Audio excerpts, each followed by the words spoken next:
Le réveil a été difficile ce matin à Douala. Les populations de certains quartiers se sont retrouvées les pieds dans l'eau. Ici, au lieu-dit Pombagna, comme d'habitude, l'eau est sortie de son lit et les habitations environnantes ont été inondées. Ça m'inquiète parce que normalement, au mois d'août, ça serait encore plus que grave. Parce que nous sommes seulement en juillet, c'est mauvais. Donc ça veut dire que vraiment le mois d'août, 7 jours de pluie, il n'y aura pas moyen. Donc il faudrait que on voit comment le gouvernement peut arranger ce problème. Parce que si ça commence comme ça, on se demande comment le mois d'août sera. Déjà, nous sommes aujourd'hui, je crois, le 8 ou bien le 9. Et il pleut comme ça, là. On va faire comment? Pour certains, la solution pour être à l'abri des inondations dans la ville de Douala est de casser les maisons construites sur des drains. Nous sommes réveillés dans l'eau, vous voyez, complètement dans l'eau. Depuis l'année passée, nous avons eu une grande inondation du 22 août qui était énorme jusqu'ici, presque à la tête. Et depuis, on devait drainer ce pont de Roulam Sadi, on ne l'a pas fait. Toutes les eaux qui sortent de Ndogbon, tout ça se déverse ici et c'est nous qui souffrons. On souffre énormément. En août, là, ça serait grave. C'est même la petite pluie d'aujourd'hui, c'est grave. Très inquiet, nous avons perdu beaucoup de choses l'année passée. Cette année, on est en train de penser au pire. Quand l'eau venait à Bao, ça se scindait en deux et ça partait sortir sur le deuxième pont qui est en haut. On a commencé la canalisation, mais on n'a pas encore atteint là-bas. Si on ne fait jamais cette rigole-là, creusant de Bao, on laisse l'accès de l'eau pour que ça passe dans le quartier. Pour sortir au deuxième pont en haut, là, le problème d'inondation ne peut jamais être résolu. Nous sommes au mois de juillet, début de la saison des pluies. Les adverses de ce matin inquiètent déjà les populations qui craignent le pire pour le mois d'août, mois reconnu comme haute saison de pluie.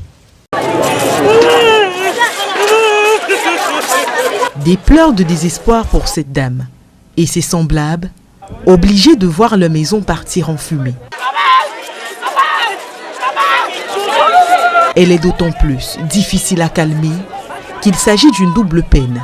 Ce sont leurs efforts de réfugiés accumulés au fil des mois qui s'en vont avec les flammes. Le drame se produit à Newbel, dans le 2e arrondissement de Douala.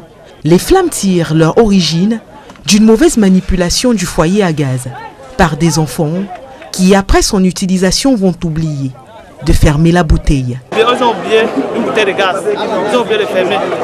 Normal, ça a pris feu, ça a pété comme ça, toute la maison comme vous voyez la maison là. Le bilan est lourd, 6 domiciles d'une mini-cité, ainsi que leur contenu, partis en fumée. Je suis un locataire dans cette maison et je suis sorti très tôt le matin à mes occupations. C'est au téléphone qu'on m'appelle, on me dit que ma maison est en feu. Donc c'est comme ça, il y avait les enfants et madame, bon, Dieu merci, on a sauvé les enfants, mais il n'y a rien. Donc je n'ai plus rien dans cette maison. Pour éviter le pire, la population va se mobiliser, sauver les enfants et commencer à combattre les flammes en attendant l'arrivée des sapeurs-pompiers. Les gens ont dit qu'il y a un enfant dedans, mais personne n'avait le courage d'entrer. Moi, je me suis précipité par la grâce de Dieu, j'ai envoyé la main et j'ai sorti l'enfant. C'est là où le toit est tombé avec le feu et tout comme c'était le toit. Si aucune perte en vie humaine n'est à déplorer, les habitants de la mini-cité, des réfugiés centrafricains, se retrouvent à la rue. Aujourd'hui, on n'a même pas un toit où aller. Nous sommes des réfugiés centrafricains. Nous sommes des réfugiés centrafricains, donc on ne sait plus où aller en ce moment.